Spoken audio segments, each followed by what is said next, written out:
If you asked most people who the first Robin was, they'd say Dick Grayson. They'd be wrong. The Robin identity has been worn by 6 different people across DC history, and the very first one will genuinely surprise you. Today, I'm breaking down every single Robin, what made them unique, and why some of them ended up way more tragic than others. Starting with the one nobody ever talks about, Bruce Wayne. Before Batman ever existed, before the cape, before the cowl, before any of it, Bruce Wayne himself used the Robin identity. That's right, the original Robin wasn't some orphaned acrobat or street kid from Gotham. It was Batman. Here's the thing. As a young man training under a private investigator named Harvey Harris, Bruce needed a way to work cases without revealing who he actually was. Wow. So he threw together a bright costume and adopted an alias. And that alias was Robin. He chose the name himself, inspired by Robin Hood, which is, a slightly on the nose inspiration for a future vigilante, but the kid clearly had a theme in mind from day one. This was revealed in Detective Comics number 226, published in 1955. Now, Dick Grayson's debut in issue 38 came back in 1940, so Dick appeared in print first. But in terms of in-universe canon, Bruce's time as Robin happened earlier chronologically. So, within the fiction itself, Bruce Wayne is technically the first Robin, not Dick, not anyone else. Bruce. His time as Robin was brief. Most casual fans have zero idea it ever happened. Even dedicated comic readers miss this one, but it completely reframes the entire Robin legacy. Bruce didn't just mentor Robins, he was one. He understood what the identity meant because he lived it firsthand, and that's what makes the Robin mantle so much bigger than any single person. But the Robin that everyone actually remembers, the one who defined the role for over 4 decades, that's a completely different story. Dick Grayson. Dick Grayson is the Robin. Not the first Robin chronologically, if you want to get technical about it, but the Robin that defined what Robin even means. And his debut didn't just introduce a sidekick, it doubled Batman's comic sales overnight. Detective Comics number 38 dropped in April 1940, and the second readers saw this kid in the red and yellow costume, Batman went from a dark, brooding solo act to a cultural phenomenon. Younger readers finally had someone to latch onto, and DC had a money printer. Here's the thing about Dick's origin, though. It's basically Batman's origin wearing a leotard. Dick was a circus acrobat performing with his parents, John and Mary Grayson, as part of the Flying Graysons. One night, mobster Tony Zuko sabotaged their trapeze because the circus owner refused to pay protection money. Dick watched his parents fall to their deaths mid-performance. Bruce Wayne, a man intimately familiar with watching your parents die in front of you, took the kid in, and just like that, the most iconic partnership in comics was born. What's genuinely wild is how long Dick held the role. He was Robin continuously, from 1940 to 1984, 44 years. That's not a tenure, that's a career. He even had solo adventures in Star-Spangled Comics from issue 65 through 130 between 1947 and 1952. The kid was moonlighting. Now, his exact age when he became Robin is a complete mess depending on which decade you're reading. Early comics put him around 8 years old. Nightwing number 0 from 2012 says 16. Most writers split the difference somewhere around 10 to 13, which is the generally accepted range. 70 years of continuity will do that to a character's birth certificate, but Dick didn't stay a kid forever. Through the 1970s and 80s, he co-founded the New Teen Titans and started pulling away from Batman's shadow. By the time he officially gave up the Robin mantle in Tales of the Teen Titans number 44, Dick had clearly outgrown the short pants. So, he became Nightwing, and that transition is considered one of the most successful character progressions in DC history. He didn't get replaced. He graduated. Every Robin that came after him inherited the template Dick built. The costume, the banter, the dynamic with Batman, the expectation that Robin is both partner and emotional anchor. Dick Grayson established all of it, but his successor? That kid had a very different relationship with the audience. One that ended with a phone call. Jason Todd is the Robin that DC literally let fans murder through a phone poll, and the margin was 72 votes. But we'll get to that. When Dick Grayson graduated to Nightwing, Batman needed a new Robin fast. So in 1983, Jason Todd debuted in Batman number 357, and his original origin was basically Dick Grayson again. Circus acrobat, dead parents, tragic orphan. He even had strawberry blonde hair that he dyed black to look more like Dick. Just because apparently the goal was to photocopy the first Robin and hope nobody noticed. Readers noticed. The post-crisis reboot reinvented him completely. New Jason wasn't a circus kid, he was a homeless street orphan caught stealing the tires off the Batmobile. Batman finds this feral teenager dismantling his car in Crime Alley and instead of calling the police, decides to adopt him, as you do. But Jason wasn't Dick Grayson. He was impulsive, reckless, and violent in ways that genuinely concerned Batman. He'd use excessive force, ignore orders, escalate situations that didn't need escalating. Batman eventually suspended him from duty entirely. His own Robin, benched. Then came a death in the family. The Joker captured Jason, beat him with a crowbar, and locked him in a warehouse rigged with a bomb. Batman arrived too late. Here's the kicker. Non-DC DC set up a 1-900 phone number and let readers vote on whether Jason lived or died. 5,343 votes to kill him, 5,271 to save him. Hey America, should we murder this child? The child dies. Jason stayed dead for over 15 years. Then, in 2005, Under the Hood brought him back. Superboy Prime's reality-altering punch restored him to life, and Talia al Ghul used a Lazarus Pit to restore his mind, which is great, except the Lazarus Pit has a well-documented tendency to make people violently unstable. And then he found out Batman never killed the Joker for what happened. That was the breaking point. His mentor, his father figure, let the man who beat him to death with a crowbar continue breathing. Jason became the Red Hood, a lethal vigilante who rejected everything Batman stood for. No mercy, no code. If you deserved to die,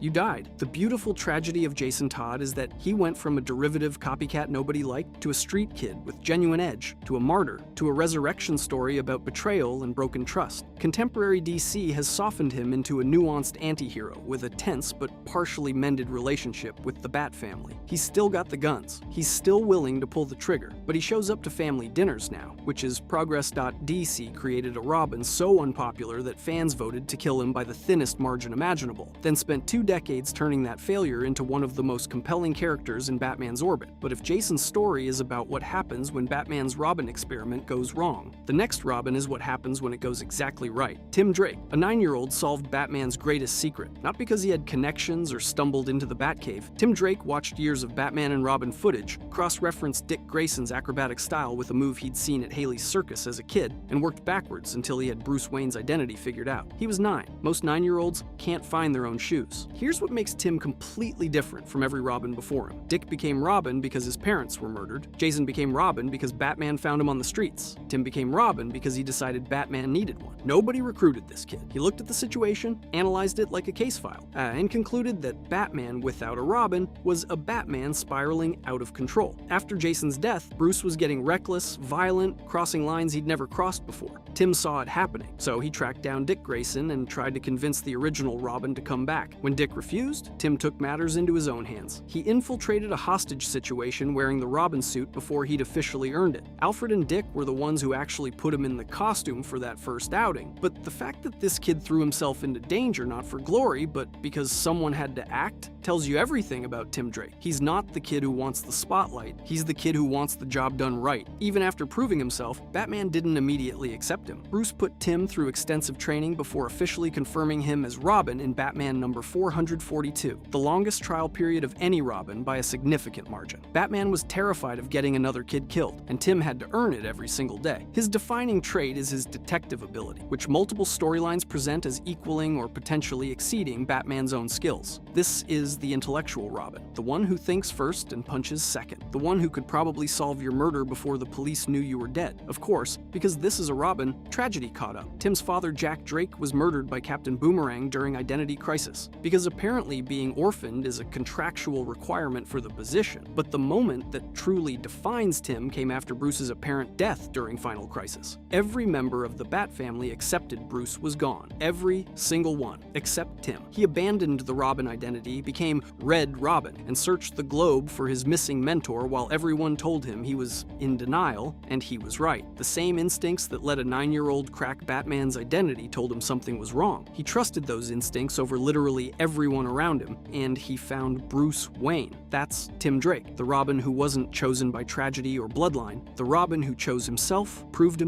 and proved everyone wrong when it mattered most. If you think that's impressive, yikes, wait until you meet the Robin who was literally raised by assassins. Stephanie Brown. Every Robin we've talked about so far got recruited by Batman. Dick was taken in after tragedy. Jason was pulled off the streets. Tim literally had to convince Batman he was needed. But Stephanie Brown? She showed up uninvited, made her own costume, and started fighting crime specifically to take down her own father. Batman didn't want her there. He actively tried to stop her, and that's what makes her story so different from every other Robin. She first appeared in 1992 as the Spoiler, a vigilante identity she built from scratch to sabotage her dad, the Clue Master, a C-list Batman villain whose whole gimmick was being a bargain bin Riddler. He eventually decided to commit crimes without leaving clues, which Stephanie Stephanie then spoiled by leaving clues for Batman herself. While the other Robins were being mentored and carefully guided into the role, Stephanie was freelancing in Gotham with zero support and a whole lot of disapproval. Batman told her to stop. She didn't stop. For over a decade, she operated in the Robin supporting cast, dated Tim Drake, clashed with Batman, and generally refused to go away. Then, in 2004, Tim temporarily stepped down, and Batman gave the mantle to Stephanie, the first girl to officially serve as Robin in mainstream DC continuity. Historic moment, she lasted about 2 issues before things went sideways. Batman fired her for not following orders. After getting fired, Stephanie stole one of Batman's secret contingency plans for dismantling Gotham's organized crime. Her goal was to execute it herself and prove him wrong. Reasonable motivation, catastrophic execution. Because the entire plan hinged on coordination with a criminal contact named Matches Malone. Stephanie didn't know Matches Malone was Batman. Nobody told her. So she activated a massive operation requiring Batman's direct involvement, except Batman wasn't at the table. The result was War Games, a crossover where Gotham's criminal underworld erupted into gang warfare. Stephanie was captured by Black Mask, tortured, and depicted dying from her injuries, which is, not ideal. But here's the part that still makes people angry. DC editorial had decided Stephanie was going to die before the storyline was even written. Her death wasn't a narrative consequence, it was a predetermined outcome the story was built backward to justify. And then former DC publisher Dan DiDio suggested Stephanie was never really a Robin, despite appearing in the costume in published comics that DC sold to people for money. I don't know what to tell you. Eventually, Stephanie was revealed to have survived and came back as Batgirl, where Brian Q. Miller's run finally gave her room to grow into a capable, complex hero with her own identity outside the shadow of being the Robin who failed. But the question lingers, did she fail, or was she never given a real chance to succeed? If you think Stephanie's story is complicated, wait until you meet the Robin who was literally raised by assassins and trained to kill before he could drive a car. Damian Wayne. Every Robin we've talked about so far was adopted, recruited, or stumbled into the role. Damian Wayne was engineered for it, literally. Now he is Bruce Wayne's only biological son, grown in an artificial womb, genetically perfected to be the ultimate warrior. His mother is Talia al Ghul. His grandfather is Ra's al Ghul. And the entire point of his existence was to merge the Wayne and Al Ghul bloodlines into a single perfect heir, which is,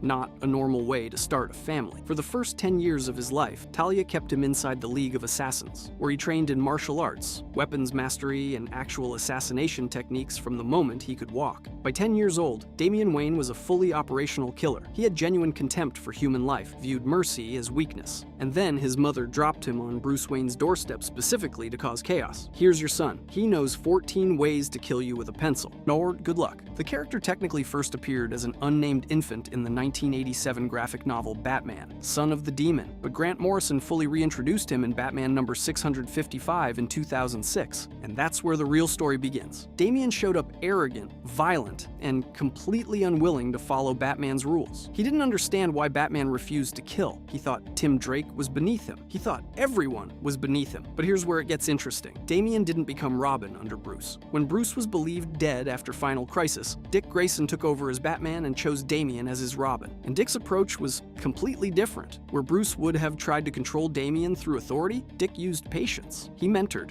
He let Damian gradually choose Batman's ethical code rather than forcing it on him. That distinction matters, because Damian's entire arc is about choice, and it's the most dramatic moral transformation of any Robin. Not close. This is a kid raised from birth to be a weapon, who had zero framework for love or family, slowly discovering that he actually cares about his father, that he has genuine brotherhood with Dick, Tim, and Jason, that the no-kill rule isn't weakness, it's the hardest thing you can do. Morrison even established a future timeline in Batman number 666, where Damian eventually becomes Batman himself. His story continues to evolve, and it's far from over. Every Robin represents something different. Dick was the original. Jason was the cautionary tale. Tim was the detective. Stephanie was the one who never got a fair chance. But Damian? Damian is the proof that the Robin legacy actually works. That you can take someone built from the ground up to be everything Batman fights against and turn them into a hero. Not through force, through family. That's what Robin has always been about. If you enjoyed this video and want to see more, click the video on the screen now.